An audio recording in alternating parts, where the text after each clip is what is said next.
Hello everyone, welcome back to my new vlog. नोंथांमोन बयखौबो आंनि दिनैनि गोदान भिडिअ आंनि गोसो गोरबोनिफ्राय नोंथांमोनखौ बयखौबो खुलुमनाय जासिहरनाय थाबाय। आङो दिनै नोंथांमोननि गेजेराव गोबावनि गेजेराव मोनसे गोदान भिडिअ लानानै फैनो आखायाव लालायबाय। थ' दिनै आङो नोंथांमोननि गेजेराव मा दिन्थिनो हायो नोंथांमोना नायलांबानो जाबाय। थ' आसा खालामो नोंथांमोना भिडिअखौ नायनानै मोजां मोनगोन। बिदिब्ला नोंथांमोना आंजों नायफालांबाय थादों। आं दिनैनि भिडिअखौ स्टार्ट खालामनोसै। ओमफ्राय मोसौ सोलाबग्रोबाय।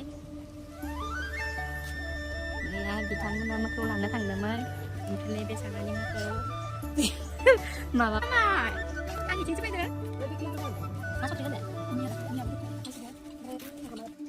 लोगोफोर आङो दिनै भिडिअखौ बाजार खालामबाय थानायावहाय हाथायाव लादिया आरो ओमफ्राय न'आवसो लाफैबाय। ओमफ्राय नैबे भिडिअआ जोङो बाजार खालामखांनानै माने साहा लोंदोंमोन आरोना बेवहाय एसे लानायमोन आरोना जोङो।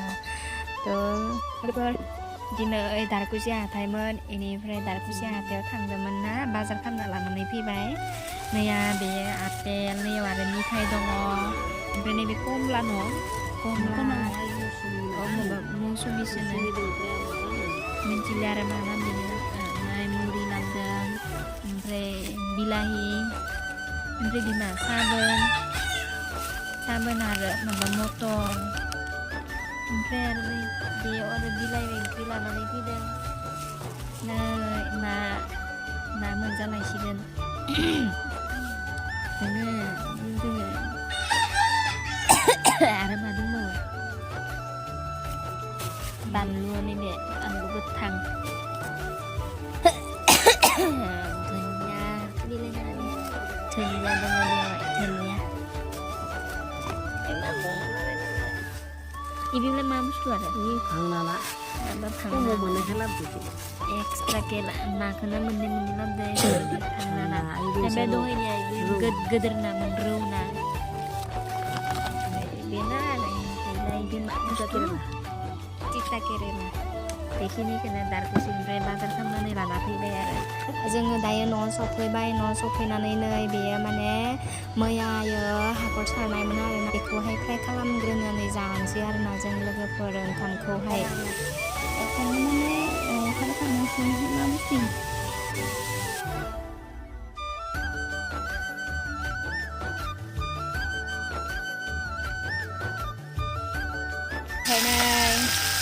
सामब्राम गोजा बानलुखौबो हरबाय आङो एसे नाथाबना होदों नाखौ मोजाङै मोनथो होननानै बिराद फ्राय जाखाबाय लोगोसे सेम जाबानो जासिगोन आरो दा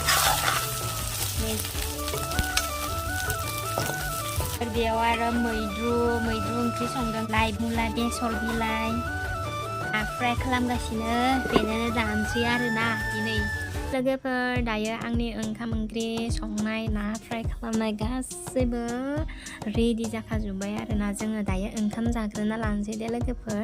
नोंथांमोनजों दसे उनाव लोगो मोनलायलायसिगोन।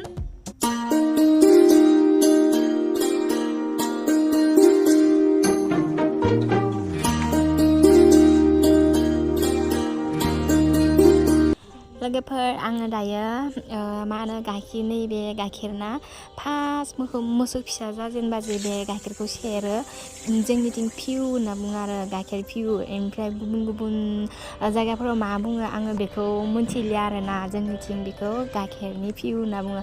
बेखौ माने फार्स्ट फिसा जाखांबा सेरनानै माने बेखौ बे गाइखेरखौहाय फोरानजोबनानै बयनोबो गथ'फोरनो राननानै होयो आरोना जानो थाखाय। दा आङो बेखौनो खालामगासिनो दङ आरोना लोगोफोर नायदो मारै खालामो आङो।